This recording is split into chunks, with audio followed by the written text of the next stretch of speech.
Bonjour à tous et bienvenue pour la matinale, l'émission quotidienne de CMC Markets qui débute à 10 h. Je suis Nicolas Chéron, stratégiste pour vous servir et nous sommes aujourd'hui le jeudi 22 décembre 2016. Le titre du jour est « Des équilibres inchangés ». En effet, les tendances en place continuent de perdurer. Les indices sont bien orientés à la hausse. Le VIX, la volatilité reste très faible.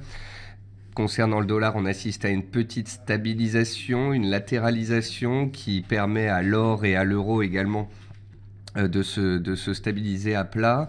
Donc voilà, nous avons peu d'actualités, peu de news, peu de catalyseurs. C'est la troisième semaine de décembre qui est statistiquement la plus haussière de ce mois de décembre, qui est lui aussi relativement et généralement statistiquement haussier, puisque le mois de décembre est le deuxième meilleur mois en termes de performance après le mois d'avril.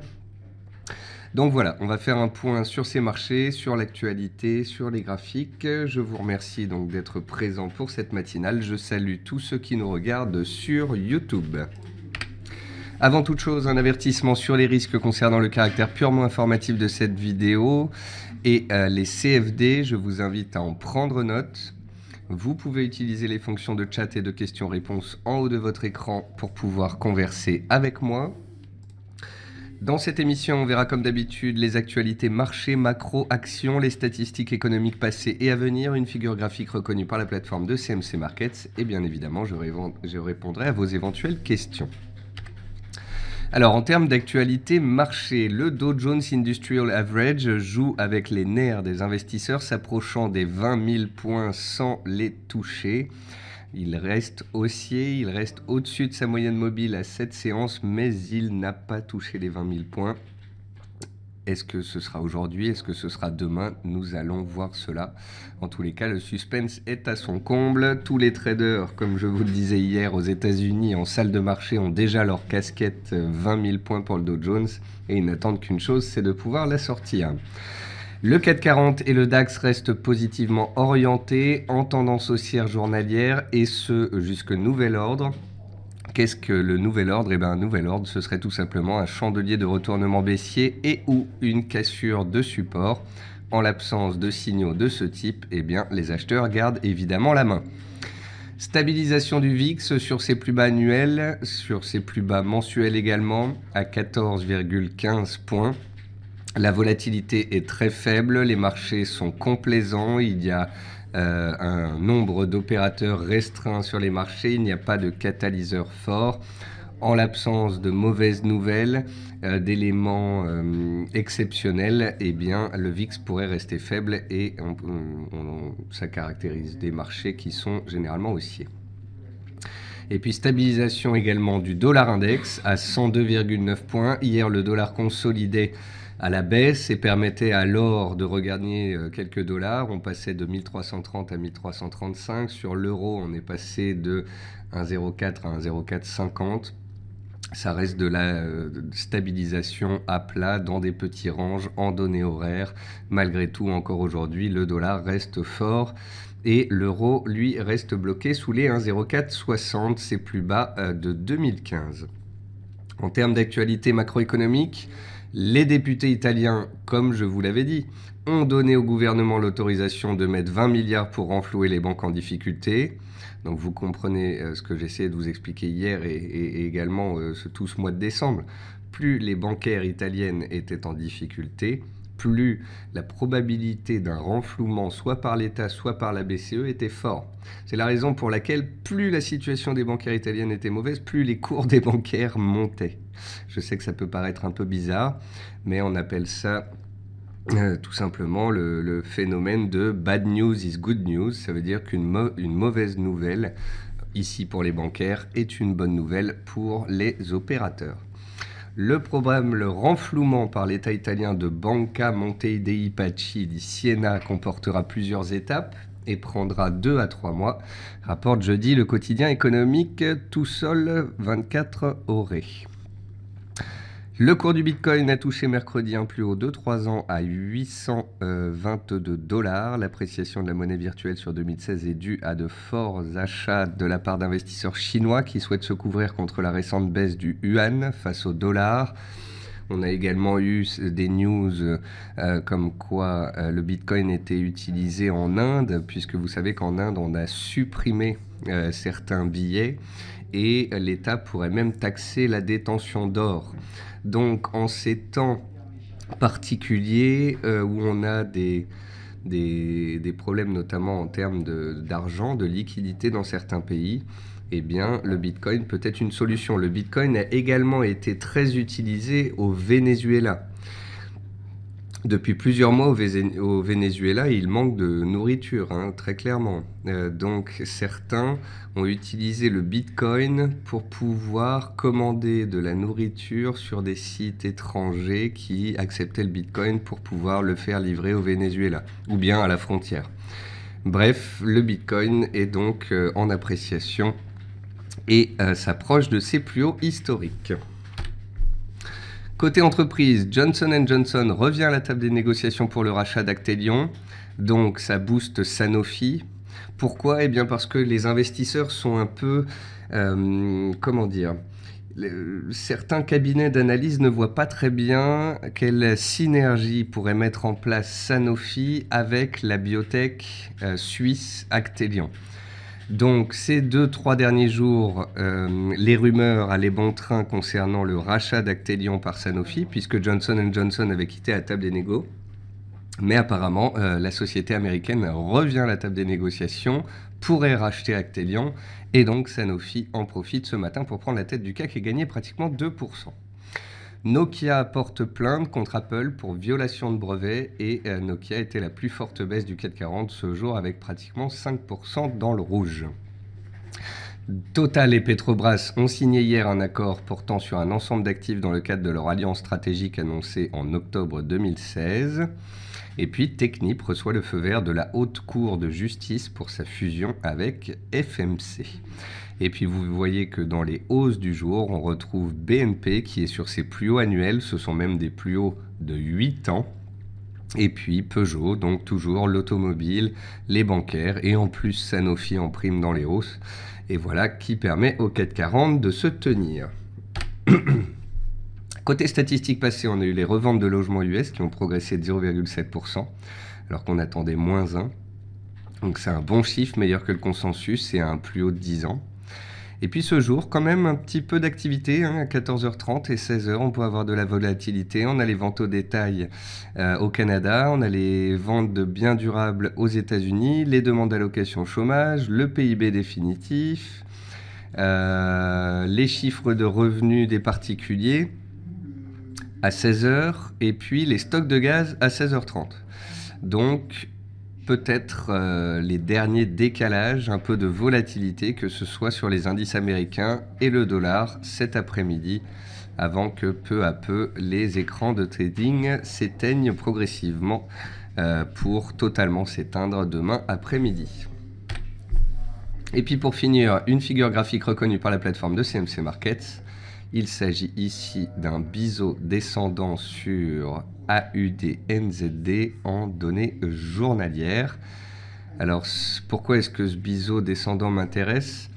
Parce qu'il est relativement propre, parce que la borne ici à 1,05 est clairement identifiée, et puis parce que souvenez-vous, on avait vu que l'AUD-NZD était dans une possible épaule-tête-épaule inversée en données hebdomadaire. Et donc on avait vu récemment ensemble que si les cours repartaient à la hausse au-dessus des 1,05 vers les 1,08, on aurait la matérialisation de la deuxième épaule et peut-être d'un démarrage haussier. Donc voilà, c'est de la suranticipation. Pour l'instant, c'est un biseau. Voyons ce qu'il s'y passe. Tant qu'on est dans ce biseau, on peut retourner vers la borne basse. Si à un moment donné, on s'extrait de ce biseau à la hausse, c'est qu'il y a un changement d'état d'esprit sur la UDNZD et que ça augure peut-être d'une vague haussière majeure. Frédéric me dit, peut-on trader le Bitcoin chez CMC? Non, on ne peut pas trader le Bitcoin. Si je vous parle de ça, c'est pour vous expliquer de ce qu'il se passe dans certaines zones économiques quand il y a des problèmes monétaires. Suivre le Bitcoin, c'est suivre un petit peu la déstabilisation de certaines zones. Et donc, c'est un indicateur de plus pour étudier ce qu'il se passe en macroéconomie.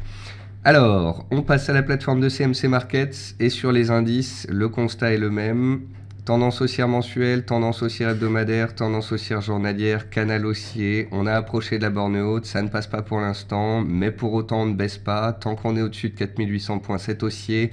On continue de travailler les 4840 points pour la 5e séance consécutive. Il n'y a aucun flux vendeur, il n'y a pas de forte volatilité. Dans ces conditions, sauf cassure violente, sauf mauvaise nouvelle, les acheteurs ont la main, on peut continuer de grimper.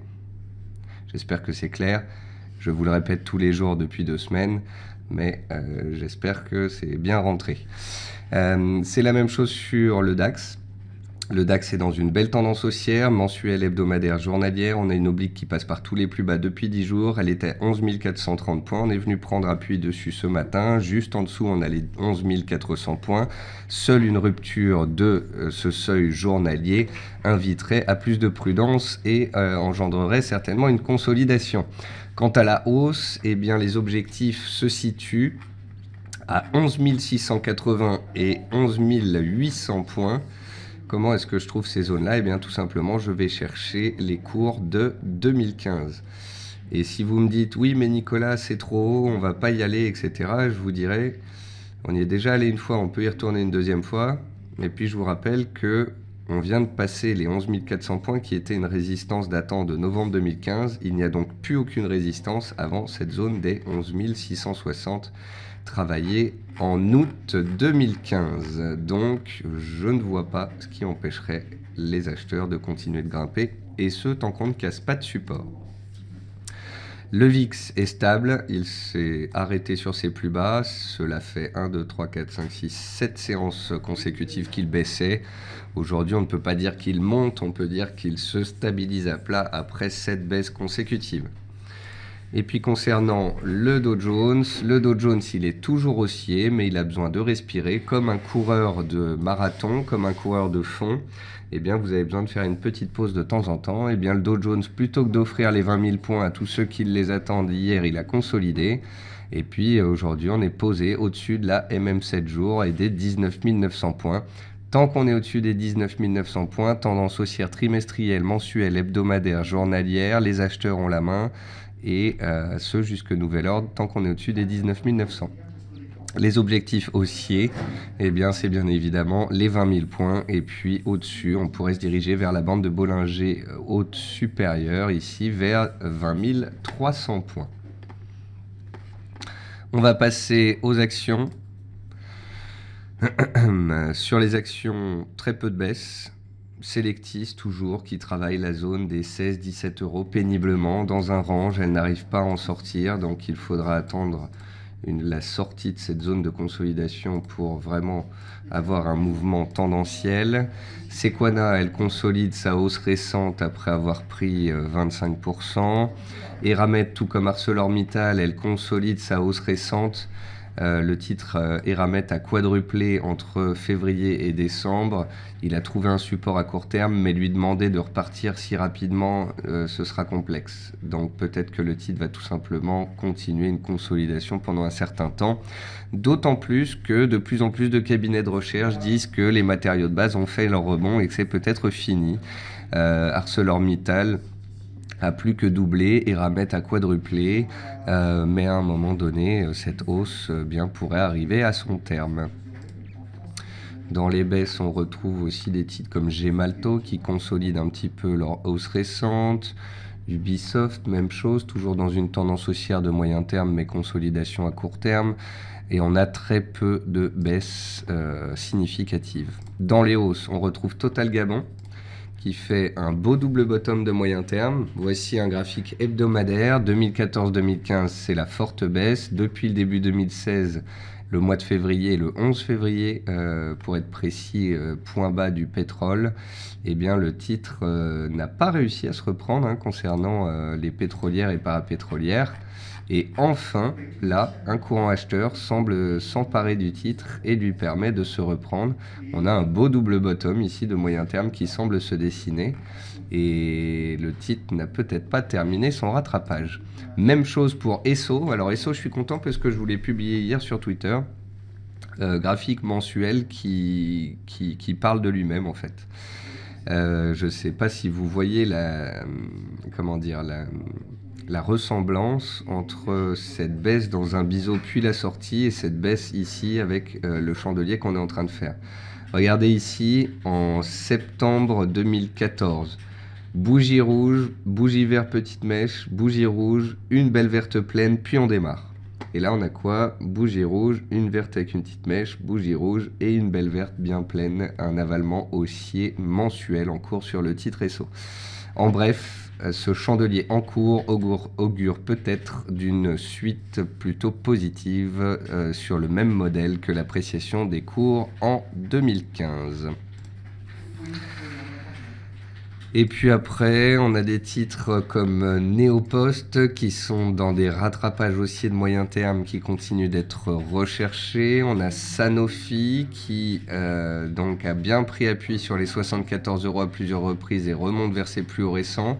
Sanofi, elle avait déjà fait quelque chose de positif. Elle avait tenu ses plus bas annuels, puis elle avait cassé une oblique baissière ici que vous voyez en vert. En fait, ça fait un mois et demi qu'on est en train de prendre appui, de créer une base de support ici, et il n'en faudrait pas beaucoup pour un nouveau décalage haussier. Derichebourg, toujours en tendance haussière, toujours recherché. Vous savez, on est en fin d'année, quand certaines entreprises publient des bonnes actualités, des bons résultats, ou bien que les cours s'échappent par le haut, ensuite ça peut durer plusieurs séances, mais plusieurs semaines. Regardez STM, donc ST Microelectronics, le titre a pratiquement doublé cette année. Et bien là, Derichebourg, c'est à peu près la même chose. On est sorti d'un range à 3 €, c'était très, très beau, très puissant, et le titre a enchaîné une hausse de 40% en l'espace de même pas un mois. CGDIM, on en a parlé à plusieurs reprises, elle est dans un double bottom de moyen terme, et elle a déjà pris 20% depuis ses plus bas. BIC, on en avait parlé aussi. Ah, c'est joli ça. Vous voyez, BIC, elle est dans un triangle et elle est en train de tenter de s'en extraire par le haut. Donc c'est à surveiller. Une cassure des 127,10, les plus hauts des dernières séances, là, serait positif. Parrot est toujours dans son processus de rebond de moyen terme après avoir perdu 60% entre septembre et novembre. BNP Paribas, à l'image du secteur bancaire, elle tire à la hausse et on est sur les 61,80 qui sont les plus hauts, comme je vous le disais, de 2014. On est sur des plus hauts de 8 ans, puisqu'il faut maintenant retourner en 2008 pour retrouver cette zone de prix travaillée au-dessus des 62 €. Donc on verra si ça passe en force dans les séances à venir. Si tel est le cas, le CAC 40 pourrait accélérer au-dessus de 4850 points et aller chercher les fameux 4009. Alors ensuite, pour finir, j'ai une question de Eric sur Iliad. On va regarder ça. Ensuite, on va passer aux matières premières. J'ai vu vos questions. Olivier, Claude, Frédéric, Gilles, vous me parlez tous des matières premières, on va regarder ça. Alors, Iliad. Eh ben, Iliad, c'est aujourd'hui. Va falloir confirmer. On en a déjà parlé ensemble d'Iliad. Iliad, elle est bloquée sous les 180 depuis à peu près un mois. Elle est en train de faire une sorte de tasse avec anse ou de double bottom. C'est pas très propre ni pour l'une ni pour l'autre des figures, mais on a l'esprit en tous les cas de ce concept de retournement, et il faut que le titre clôture au-dessus des 180 €, puis accélère au-dessus des 180 pour pouvoir valider le dépassement de cette résistance et plus de hausse en direction des 190 €.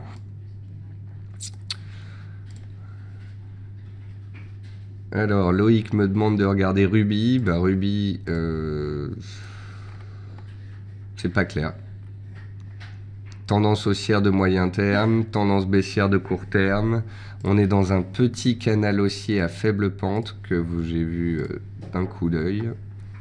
Si et seulement si le titre accélère au-dessus des 78-70 de la MM50 et du haut de son canal haussier, ici on pourrait accélérer vers les plus hauts annuels. Tant qu'on est dans ce canal, on doit rester sur le qui-vive. Si on échoue sur la borne haute, on peut très bien revenir sur la borne basse. Et si on venait à casser ce canal par le bas, là, ce serait une reprise de la tendance baissière. Donc voilà, pour les actions, on est bon. J'ai répondu à vos questions. Alors, vous voulez que je regarde GTT?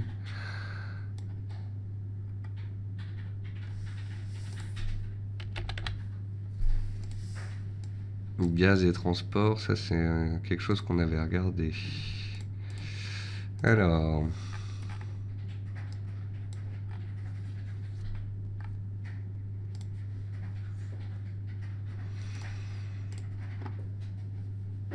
Bah, c'est beau, mais je peux pas dire grand chose là-dessus. C'est une tendance haussière de moyen terme qui a été relancée ces dernières semaines.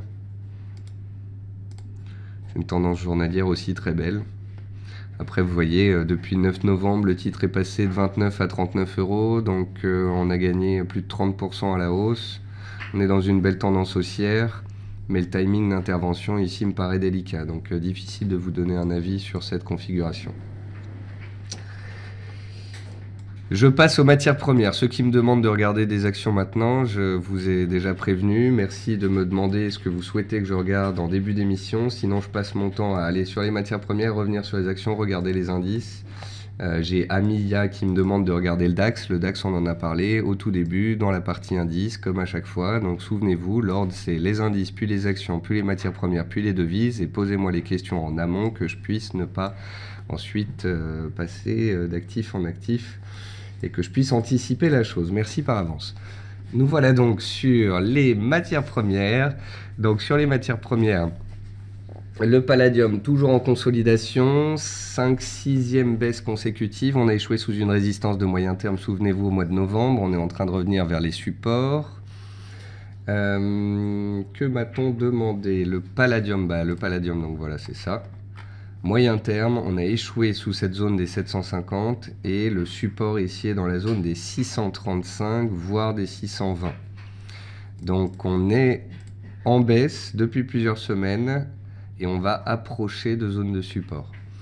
Il y a peut-être les 650 ici qui ont été travaillés en septembre. Donc 650, 635 et 620 sont trois seuils à surveiller sur le palladium. Ensuite, Claude nous dit pétrole US et Brent 4 heures. Est-ce qu'on aurait une ETE en formation? Alors, les ETE, il ne faut pas en voir partout. Où est-ce que vous voyez une ETE là-dedans? Vous savez, je vous invite tous, si vous voulez continuer à faire de l'analyse technique et utiliser donc tout ce qui est graphique, à lire Analyse technique, théorie et méthode. C'est d'ailleurs, on est à l'époque de Noël, vous pourriez vous le faire offrir. Ça se commande sur Amazon, ça arrive en 24 heures. Il est très important, j'insiste pour 2017, il est très important de connaître vos figures graphiques et de connaître vraiment la façon dont elles doivent être respectées. Ici, si vous voyez une ETE en données 4 heures sur le pétrole, c'est qu'il y a un petit souci parce qu'il n'y a absolument pas d'ETE. Ça ne ressemble à rien. On est dans une stabilisation à plat, c'est un petit peu un gruyère, c'est court du WTI et c'est pas très propre. Ici sur le Brent non plus. Non, c'est pas une ETE. C'est pas une ETE, c'est un petit range en données 4 heures, c'est une stabilisation des prix, mais ne voyez pas ici une figure chartiste propre. La seule chose qu'on peut plus ou moins identifier, c'est le fait que les cours font des plus hauts de plus en plus bas et des plus bas de plus en plus hauts. Donc, c'est-à-dire qu'on a une compression dans une sorte de triangle. Voilà, donc on a une tendance haussière primaire, on a une stabilisation dans une zone de prix, on va comprimer les cours et ensuite on va donner un signal pour sortir par le haut ou par le bas. Mais il n'y a absolument pas d'ETE sur les cours du pétrole. Ensuite, on me demande de regarder le cuivre. Alors le cuivre, il est sorti du triangle chartiste qu'on avait vu ensemble grâce à l'outil de détection de figures chartiste de la plateforme de CMC Markets. Et on a atteint un premier objectif majeur, les 246, qui ont été très travaillés ici à la mi-novembre. Si on réagit sur ce seuil, on pourrait donc se stabiliser à plat. Maintenant, la tendance de fond étant baissière, la tendance de court terme étant baissière, le dollar étant toujours fort, à moins que Donald Trump, dans les séances ou semaines à venir, nous rassure sur le fait que justement il va faire des grands travaux aux États-Unis et donc qu'il va potentiellement utiliser énormément de cuivre, puisque je vous rappelle que les cours du cuivre en fait avaient décollé à la hausse après l'élection de Donald Trump parce que Donald Trump avait dit qu'il allait faire des grands travaux. Donc s'il les fait, ça pourrait booster les cours du cuivre. En attendant, les opérateurs ont l'air dubitatifs, c'est la raison pour laquelle les vendeurs ont la main, on fait des plus bas et des plus hauts de plus en plus bas, donc tant que ce ne sera pas une situation inverse, tant qu'on n'aura pas une réaction sur un support, tant qu'on n'aura pas une cassure de résistance, eh bien les vendeurs garderont la main. Quoi d'autre sur les cours des matières premières? On a le gaz qui est reparti à pleine vitesse. Néanmoins, attention à ne pas céder à ce mouvement à la limite de l'euphorie. Les cours du gaz, pour rappel, donc ce qu'ils viennent de faire, c'est qu'on vient de passer d'une zone de support à de nouveau une zone de résistance, puisqu'on est revenu en fait sur les plus hauts annuels. Et vous voyez qu'on est revenu en fait tester une zone de gap, puisqu'on avait laissé ouvert un gap le lundi 12 décembre. Donc, vous voyez le chandelier qu'on est en train de faire ici, là, hier. Il ressemble beaucoup à ce qu'on a fait ici le 28 juillet. On peut vraiment faire la comparaison de la configuration de mai-juin, où on avait une tendance haussière, avec novembre-décembre, puis ensuite à une conso, un démarrage vers les plus hauts, puis une conso. Donc là, même chose, sortie par le bas conso, redémarrage vers les plus hauts, ça ne passe pas, reconso. Donc si et seulement si dans les séances à venir, le gaz réussit à dépasser, à s'affranchir vraiment de ses plus hauts annuels, la tendance haussière pourrait continuer. Si on bloque sous la zone des 3,60, c'est qu'on est exactement en train de répéter ce qu'on avait fait au mois de juin et juillet. Donc voilà pour les matières premières. On va finir avec les devises. Et donc sur les devises, vous avez le dollar index ici qui se stabilise sur les 103 points. Donc c'est un peu comme les indices boursiers, hein. Tendance haussière de moyen terme, tendance haussière de journalière. Par contre, à court terme, on est stable. Le point positif, et c'est ça qui compte, c'est que les plus bas sont de plus en plus bas. Et tant que ce sera le cas, les acheteurs garderont la main et les actifs seront sous pression. Les actifs dénominés en dollars et les paires contenant le dollar. Donc l'euro-dollar, la livre contre le dollar, etc. On peut voir donc sur la paire USD-Yen justement cette stabilisation du dollar. Vous pouvez voir que pour l'instant ça reste une respiration dans une course de fond. Et puis l'euro-dollar. L'euro-dollar, lui, il fait un petit peu de la résistance. Il n'a pas envie d'aller plus bas pour l'instant. Il attend certainement les chiffres de cet après-midi. Si les chiffres de cet après-midi font vaciller le dollar et qu'on réintègre les 1,0460, attention, on pourrait remonter vers 1,0520, 1,0540, voire 1,06 et la même 30 jours. Si et seulement si les stats sont bonnes et boostent le dollar, alors on échouerait de nouveau sous les 1,0460 tout comme vendredi et lundi dernier et on repartirait à la baisse naturellement dans le sens de la tendance principale. Donc à suivre cet après-midi 14h30 les chiffres américains. Pour répondre à Pascal, on va aller voir Dassault Aviation. Si vous avez une dernière question, n'hésitez pas, c'est maintenant. Ensuite, on pourra se retrouver cet après-midi à 15h45 pour le quart d'heure US, une fois les chiffres passés. Alors, Dassault Aviation. Alors Pascal, effectivement, ça fait 2-3 fois que vous me posez la question, j'avais confondu avec Dassault Systèmes la dernière fois, résultat, vous me l'aviez redemandé, Dassault Aviation. Alors déjà, Dassault Aviation, il faut savoir que c'est un titre qui est très peu volatile, qui décale rarement et qui coûte plus de 1000 €. Donc c'est vraiment un titre spécial. En très long terme, depuis 2001, Dassault Aviation, c'est une tendance haussière puissante.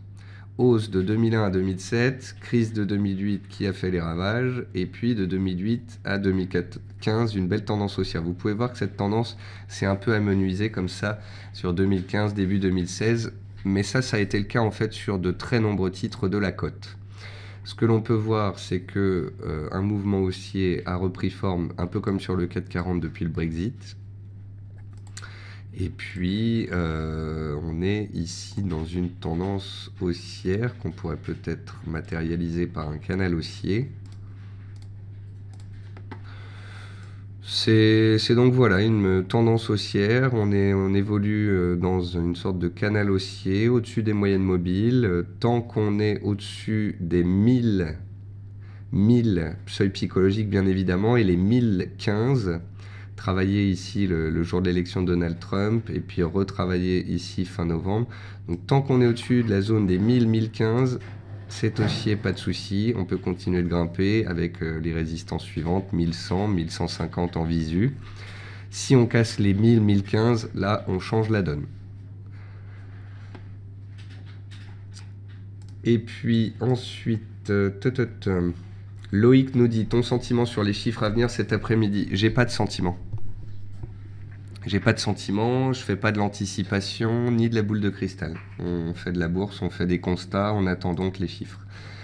Brigitte nous dit bonjour, désolé, en ce moment j'ai du mal à respecter le timing pour raison perso, mais pas de souci Brigitte, je suis très content que vous soyez là déjà. Brigitte nous dit si vous acceptez donc Deutsche Bank et LVMH, on va regarder ça tout de suite. Claude, donc je vous ai oublié sur le platinium, désolé.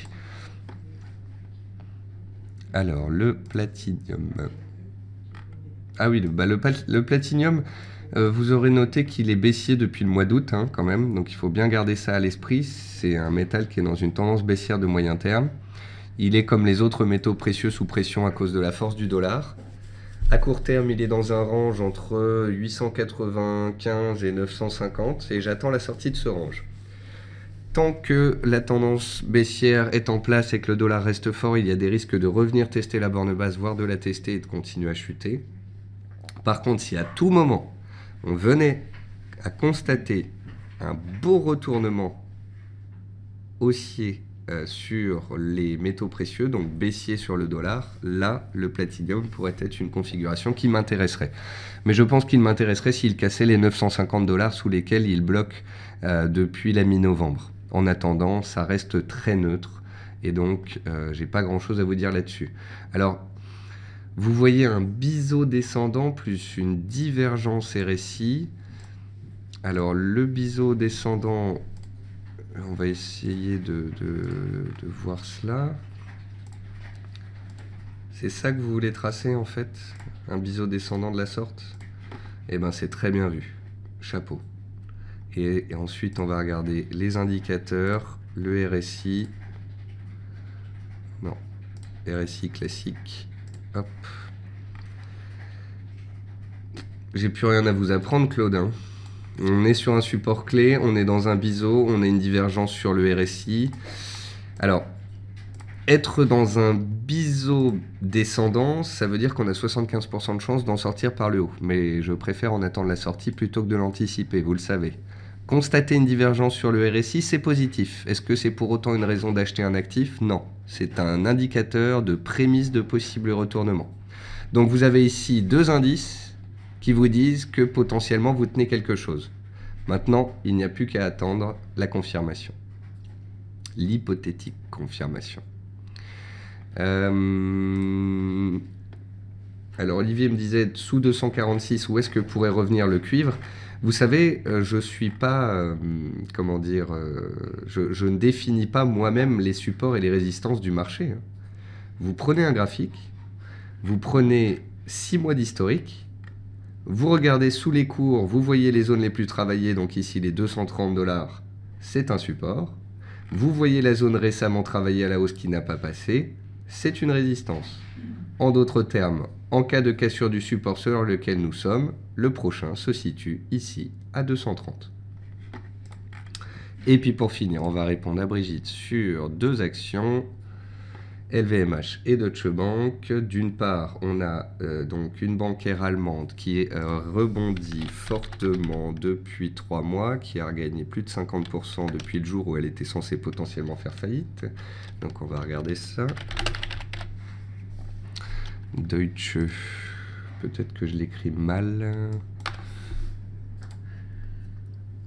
Alors, voilà. Alors, Deutsche Bank AG.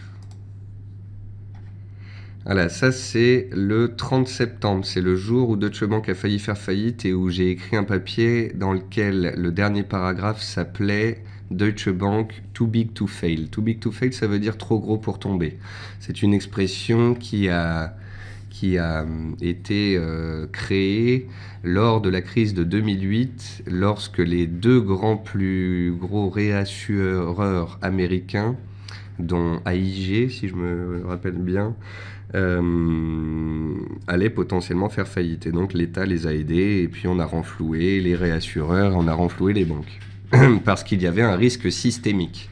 Et donc ce que je vous expliquais moi sur Deutsche Bank, c'était que le FMI avait défini au mois de septembre que Deutsche Bank était un titre systémique. Donc on ne devait pas la laisser tomber. C'est la raison pour laquelle le jour où elle était vraiment sous pression, je vous ai dit tout l'inverse. Je vous ai dit qu'en fait tout le monde était en train de dire que c'était la fin du monde, alors qu'on était peut-être sur un point bas, parce que étant donné que Deutsche Bank était too big to fail et définie par le FMI comme une banque systémique, elle ne pouvait pas théoriquement tomber, à moins de bien sûr déstabiliser l'ensemble du système financier international, ce que bien évidemment nos officiels se garderont d'organiser.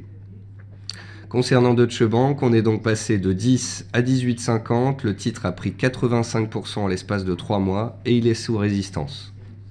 Donc, comme de très nombreuses bancaires, Brigitte, c'est une tendance haussière, certes. Par contre, attention, si on n'arrive pas à dépasser rapidement les 18,50 et à ainsi ouvrir un nouveau potentiel haussier, on pourrait très bien consolider et revenir fermer le gap qu'on a laissé ouvert ici vers 16,50 €, voire l'oblique ici vers 16 €. Donc on est à la croisée des chemins sur Deutsche Bank entre une tendance haussière de court terme et une tendance baissière de moyen terme. Et puis pour finir, on regarde LVMH.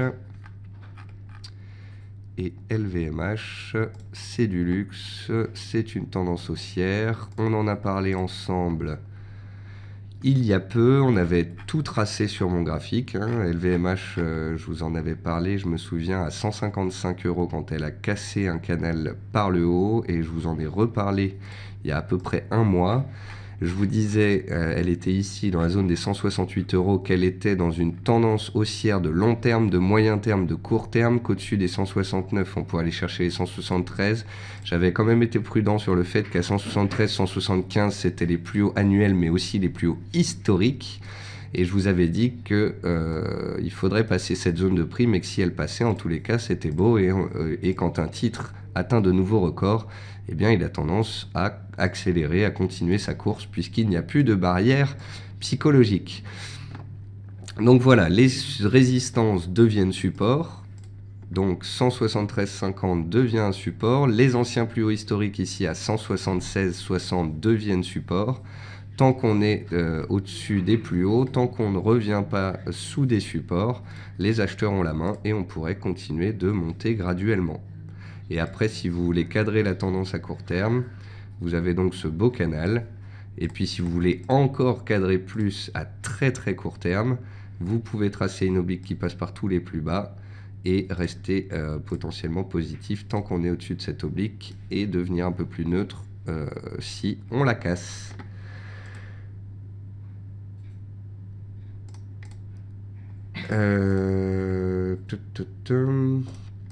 Alors Brigitte, voilà, j'espère que vous avez compris. Concernant Deutsche Bank, elle est haussière, elle est positive à court terme, mais on est sous résistance à moyen terme. Donc, vous pouvez attendre de voir ce que cela donne dans les séances à venir. Si on fait un chandelier retournement, un chandelier baissier, vous pouvez choisir de quitter le titre. Si on casse des résistances, les acheteurs gardent la main, on peut continuer de grimper. Voilà, c'est à vous de voir en fonction de votre money management comment gérer votre position. Sur ce, je pense avoir répondu à toutes vos questions. Merci d'ailleurs pour la pertinence de toutes ces questions. Concernant les débutants, quand vous me posez des questions sur l'analyse technique, ne vous inquiétez pas si je vous chahute un peu, c'est fait pour que vous soyez curieux, pour que vous travailliez, car vous savez, on est dans la bourse, c'est un peu comme dans la médecine, c'est un métier de précision. Voilà, je vous souhaite à tous un très bon appétit et j'espère vous retrouver cet après-midi à 15h45 pour le quart d'heure US. Au revoir à tous.